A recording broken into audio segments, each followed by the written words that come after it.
नमस्कार, तेज हरियाणा पर आपका स्वागत है। यदि आप पहली बार हमारे चैनल पर आए हैं तो सबसे पहले सब्सक्राइब करें, उसके साथ ही बेल आइकन भी दबा दें ताकि हर अपडेट आपको सबसे पहले पहुंचा सके। नौकरी पर है आपका हक, चले लक्ष्य से लक्ष्य तक, बेरोजगारी से करने दो हाथ। लक्ष्य आ रहा है ऑनलाइन अपनी पूरी टीम के साथ। नमस्कार, तेज हरियाणा के फटाफट 25 बड़ी खबरों के बुलेटिन में आपका स्वागत है।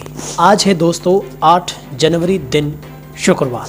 यदि आप हरियाणा से हैं तो आपसे प्यारी सी गुजारिश, चैनल को सब्सक्राइब जरूर कर दें ताकि हर अपडेट हरियाणा की सबसे पहले आप तक पहुंच सके। तो चलिए बिना कोई वक्त गवाए शुरुआत करते हैं हरियाणा के पहले ऑडियो बुलेटिन की, वो भी फटाफट अंदाज में 25 बड़ी खबरें। दिल्ली के चारों तरफ किसानों ने निकाला ट्रैक्टर मार्च। आज से सरकार के साथ होगी 9वें दौर की वार्ता। किसान आंदोलन के 43 दिन पूरे हो गए हैं। गुरुवार को किसानों ने दिल्ली के चारों तरफ ट्रैक्टर मार्च निकाला है। सिग्गू से टिकरी बॉर्डर और टिकरी से कुंडली, गाजीपुर से पलवल और रेवासन से पलवल तक ये मार्च निकाला गया। किसानों ने गुरुवार की रैली में 60,000 ट्रैक्टरों के शामिल होने का दावा किया है। किसानों का कहना है कि सरकार ने मांगे नहीं मानी तो 26 जनवरी को ट्रैक्टर परेड होगी। गुरुवार का मार्च उसी का ट्रेलर था। इधर शुक्रवार यानी आज किसानों के साथ सरकार के साथ 9वें दौर की बातचीत होनी है। इससे एक दिन पहले ही निकाले गए ट्रैक्टर मार्च के जरिए किसानों ने अपनी ताकत दिखाई है। वहीं इस मार्च में 60,000 ट्रैक्टरों के शामिल होने का दावा करके किसानों ने दिखाया है कि आंदोलन के 43 दिन गुजरने के बाद भी उनके समर्थन में कमी नहीं आई है। गुरुवार की मार्च में बड़ी संख्या में महिलाएं ट्रैक्टरों के स्टीयरिंग थामे नजर आई। किसानों ने कहा कि गणतंत्र दिवस पर ट्रैक्टर मार्च की अगुवाई महिलाएं करेंगी। हरियाणा की करीब 250 महिलाएं ट्रैक्टर चलाने की ट्रेनिंग ले रही है। हरियाणा के किसान संगठनों ने हर गांव से 10 महिलाओं को 26 जनवरी के मार्च के लिए दिल्ली बुलाया है। ऐसे ही अपील यूपी के किसानों ने भी की है। पानीपत के किसानों ने 250 ट्रैक्टरों के साथ कुंडली बॉर्डर तक की 26 जनवरी की परेड की रिहर्सल। पानीपत के किसानों ने गुरुवार को 250 ट्रैक्टरों के साथ 26 जनवरी की रिहर्सल की है। पानीपत के LNT टोल प्लाजा से किसानों ने कुंडली बॉर्डर तक यात्रा निकाली। पानीपत के साथ मतलोडा से भी किसानों ने कुंडली बॉर्डर की तरफ कूच किया। किसान नेताओं ने 26 जनवरी को दिल्ली से निकाले जाने वाली ट्रैक्टर यात्रा में हजारों की संख्या में शामिल होने का दावा किया है। गुरुवार को 12 बजे पानीपत की GT रोड पर ट्रैक्टर ही ट्रैक्टर दिखे। किसान करीब 250 ट्रैक्टरों के साथ पानीपत के LNT प्लाजा पर पहुंच गए थे। यहां से दिल्ली की ओर कूच किया। किसान यात्रा के आगे पीछे किसानों की गाड़ियां रही ताकि कोई हादसा न हो पाए और किसान आसानी से आगे बढ़ते रहें। भारतीय किसान यूनियन के जिला प्रधान कुलदीप बलाना ने बताया कि कुंडली पर आंदोलित किसानों ने 26 जनवरी को होने वाली परेड के साथ ट्रैक्टर यात्रा का ऐलान किया हुआ है। इसमें देश भर के किसान ट्रैक्टर लेकर शामिल होंगे। यात्रा में शामिल होने से पहले गुरुवार को 250 से अधिक ट्रैक्टरों के साथ रिहर्सल की गई। टोल प्लाजा से कुंडली बॉर्डर तक ट्रैक्टर यात्रा निकालेगी। 26 जनवरी के लिए 25 जनवरी की रात से ही ट्रैक्टर जुटने शुरू हो जाएंगे। यात्रा में मुख्य रूप से ऋषिपाल नांदल, बिट्टू मलिक सहित अन्य शामिल रहे। हरियाणा के DGP बने रहेंगे मनोज यादव। मनोहर सरकार ने लिया एक्सटेंशन देने का फैसला। हरियाणा के पुलिस महानिदेशक मनोज यादव अपने पद पर ही बने रहेंगे। हरियाणा सरकार ने मनोज यादव को DGP पद पर बने रहने के लिए एक्सटेंशन दे दी है। इस मद में आदेश भी जारी कर दिए गए हैं। ऐसे में अब मनोज यादव न तो केंद्र सरकार में डेपुटेशन पर जाएंगे, न ही उन्हें दोबारा सेवा विस्तार देने के लिए किसी कानून में संशोधन की जरूरत है। नियमानुसार DGP का कार्यकाल कम से कम 2 साल का होना चाहिए और अधिकतम सीमा निर्धारित नहीं की गई है। इसे ध्यान में रखते हुए हरियाणा सरकार ने सेवा विस्तार देने का फैसला किया है। मुख्यमंत्री के विश्वास पात्र मनोज यादव 1988 बैच के IPS अधिकारी हैं। मूल रूप से अलीगढ़ के रहने वाले मनोज यादव केंद्र सरकार में कई साल तक अपनी सेवाएं दे चुके हैं। 90 लाख रुपए लेकर भी नहीं लगाई नौकरी तो युवकों ने कर लिया अपहरण। हरियाणा के हिसार जिले में नौकरी लगवाने के नाम पर ठगी करने का मामला सामने आया है। यही नहीं, पीड़ितों ने ठग का अपहरण कर लिया और अब वे उसे जान से मारने की धमकी दे रहे हैं। मामला पुलिस तक पहुंचा है। आरोपी सलाखों के पीछे है। डोगरान मोहाली निवासी एक युवक सुनील ने फतेहाबाद के दौलतपुर गांव निवासी व्यक्ति से उनके बेटों को नौकरी लगवाने के नाम पर 90 लाख रुपए लिए, लेकिन वह नौकरी नहीं लगवा पाया तो पीड़ित ने उसे पैसे वापस मांगे, लेकिन वह टाल मटोल करने लगा। बुधवार को उत्तम नगर से कुछ लोग एक गाड़ी में सवार होकर आए और सुनील कुमार सोनी से मारपीट कर उसके गाड़ी में बिठाकर ले गए। सुनील के परिजनों ने मामले की जानकारी पुलिस को दी है। खबर मिलते ही डोगरान मोहल्ला चौकी इंचार्ज एएसआई जितेंद्र कुमार मौके पर पहुंचे। तुरंत एक्शन लेते हुए पुलिस ने आगे की कार्रवाई शुरू कर दी है। गजेंद्र फोगाट बने पब्लिसिटी सेल के चेयरमैन। विवादित गाने की वजह से 23 दिन पहले हटाए गए थे रॉकी मित्तल। हरियाणा सरकार ने गुरुवार को हरियाणवी लोक गायक और कलाकार गजेंद्र फोगाट को प्रदेश के पब्लिसिटी सेल का नया चेयरमैन नियुक्त किया है। हाल ही में पिछले महीनों के एक विवादित गाने की वजह से कार्रवाई किए जाने पर रॉकी मित्तल को प्रदेश सरकार ने इस सेवा से पदमुक्त किया था। इसके बाद यह पद खाली था। कैथल जिले से ताल्लुकात रखने वाले जय भगवान उर्फ राकी मित्तल मोदी भक्त कहलाते हैं। उन्होंने 2014 के लोकसभा चुनाव में प्रधानमंत्री मोदी के प्रचार में गाने गाए थे। इसके बाद 6 साल से वह प्रदेश की सरकार के लिए प्रचार कर रहे थे। 2019 में प्रदेश की सरकार ने रॉकी मित्तल को एक और सुधार कार्यक्रम का प्रोजेक्ट डायरेक्टर भी बनाया था। कुछ समय बाद उन्हें इस पद से हटा दिया गया था। इसके बाद वे फरवरी 2020 में रॉकी को स्पेशल पब्लिसिटी सेल के लिए जिम्मेवारी सौंपी गई थी। हरियाणा सरकार ने अब इस पद की जिम्मेवारी गजेंद्र फोगाट को सौंपी है। गजेंद्र के पास वर्तमान में अतिरिक्त निदेशक हरियाणा कला परिषद और सहायक सूचना जनसंपर्क अधिकारी का भी जिम्मा है। गुरुवार को खुद मुख्यमंत्री ने गजेंद्र फोगाट को नियुक्ति पत्र सौंपा। वहीं गजेंद्र ने इस महत्वपूर्ण जिम्मेवारी के लिए मुख्यमंत्री का आभार प्रकट किया।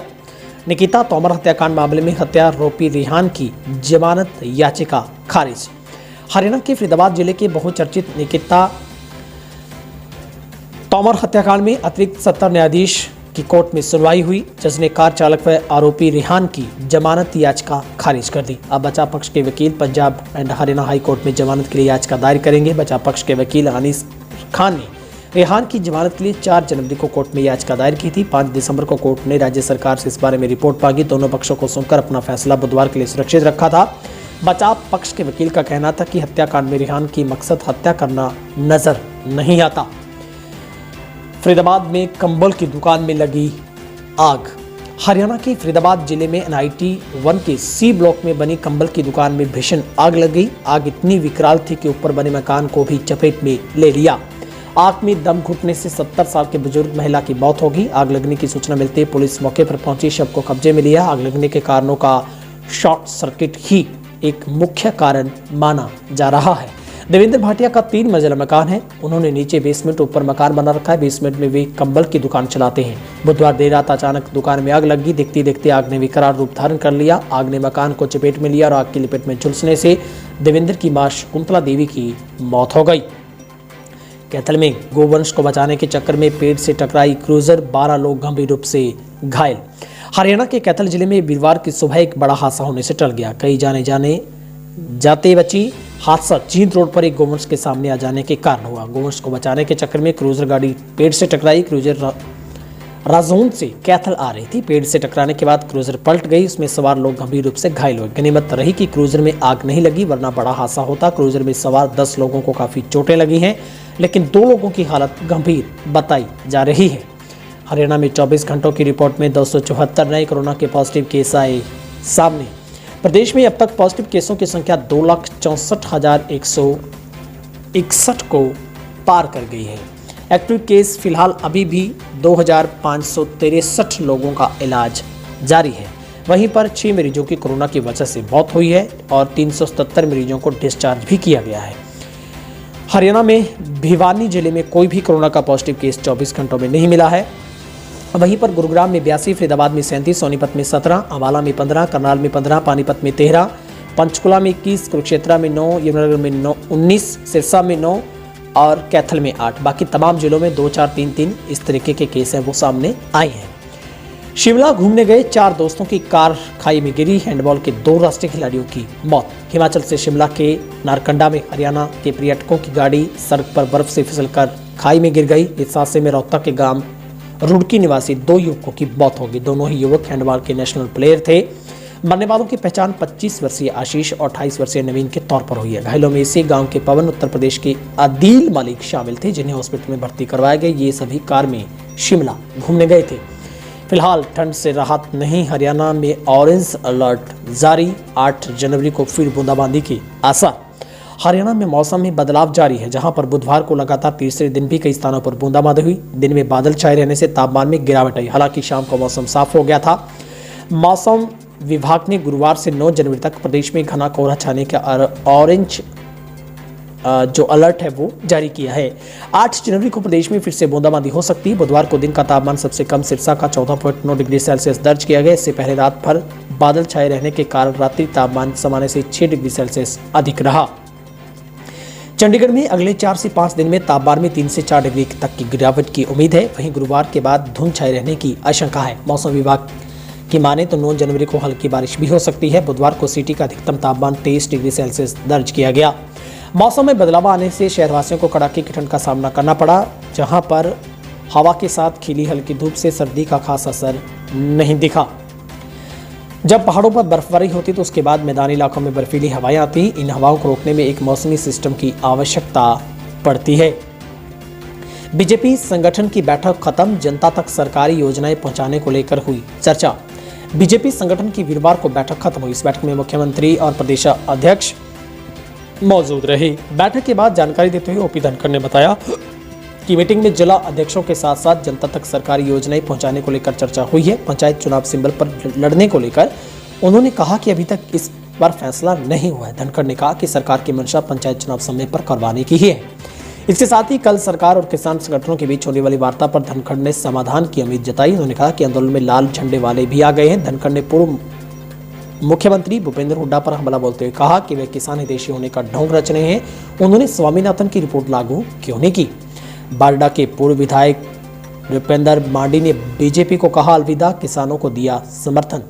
बीजेपी प्रदेश कार्यकारिणी के सदस्य रहे पूर्व जिलाध्यक्ष व बारडा हल्के से पूर्व विधायक नृपेंद्र मांडी ने किसानों के आंदोलन का समर्थन करते हुए पार्टी को अलविदा कह दिया। मांडी ने वीरवार को दादरी भिवानी रोड के कितलाना टोल पर चल रहे किसानों के धरने पर पार्टी छोड़ने की घोषणा की। बता दें कि नृपेंद्र मांडी बारडा से हवीपा की टिकट पर विधायक बने थे, बाद में बीजेपी में शामिल हो गए थे। पार्टी ने उन्हें जिलाध्यक्ष का दायित्व भी सौंपा था। मांडी पिछले कुछ दिनों से पार्टी की गतिविधियों से दूरी बनाए हुए थे। धरने पर पहुंचे और पार्टी छोड़ने का ऐलान किया। उन्होंने कहा कि किसान कड़कड़ाती ठंड में दिल्ली बॉर्डर पर बैठे हैं, लेकिन बीजेपी सरकार किसानों की मांगों को पूरा करने के बजाय उनके साथ अन्याय कर रही है। युवक को लाठी डंडों से घायल करने पर दर्जन भर लोगों पर केस दर्ज। बागनवाला निवासी एक युवक पर दर्जन भर लोगों ने नाराड़ व लाठी डंडों से हमला कर घायल कर दिया। घायलों को उपचार के लिए हिसार के एक निजी हॉस्पिटल में भर्ती करवाया गया। पुलिस ने घायल व्यक्ति के साथ व्यक्ति की शिकायत पर मामला दर्ज कार्रवाई शुरू कर दी है। बगनवाला निवासी राजेंद्र ने बताया कि घायल युवक कृष्ण उसके घर में आता जाता रहता है। सोमवार को कृष्ण उसके घर आया हुआ था। रात को लगभग 10:30 बजे तुशाम निवासी धर्मवीर उसके घर आया और कृष्ण के बारे में पूछा। फिलहाल इस पूरे मामले में पुलिस जांच में जुटी है। जियो टावर के कंट्रोल रूम में लगाई आग, मामले को किसान आंदोलन से जोड़ रही पुलिस। जींद के गांव जलालपुरा कला में रात को अज्ञात लोगों ने जियो टावर पर पराली डालकर जला दिया। आगजनी की इस घटना में टावर को कंट्रोल रूम पूरी तरह से जलकर राख हो गया है और टावर में लगाई गई आग को किसान आंदोलन से जोड़कर देखा जा रहा है। टावर का पूरा कंट्रोल रूम जलने से आसपास के क्षेत्र की रेंज चली गई। हालांकि कंपनी की तरफ से टावर को ठीक करने का प्रयास किया जा रहा है। वहीं सदर थाना पुलिस ने अज्ञात के खिलाफ मामला दर्ज किया है। जियो कंपनी में टेक्नीशियन के पद पर कार्यरत है मनजीत सिंह। उन्होंने कहा है कि वो उस वक्त वहां पर नहीं थे। जब मौके पर जाकर देखा तो टावर के कंट्रोल रूम में आग लगी हुई थी, उपकरण जल रहे थे। टावर में आग पराली डालकर लगाई गई थी। इस मौके पर पहुंचकर आग पर काबू पाया गया, लेकिन तब तक टावर के अधिकतर उपकरण जल चुके थे। ट्रैक्टरों के काफिले के साथ अभय सिंह चौटाला ने किया दिल्ली कूच, बोले घमंडी सरकार को झुकाएंगे। 3 कृषि कानूनों के विरोध में दिल्ली में धरना दे रहे किसानों के समर्थन में वीरवार को नीलम विधायक अभय सिंह चौटाला के नेतृत्व में दर्जनों ट्रैक्टरों का काफिला भावदीन टोल प्लाजा से रवाना हुआ।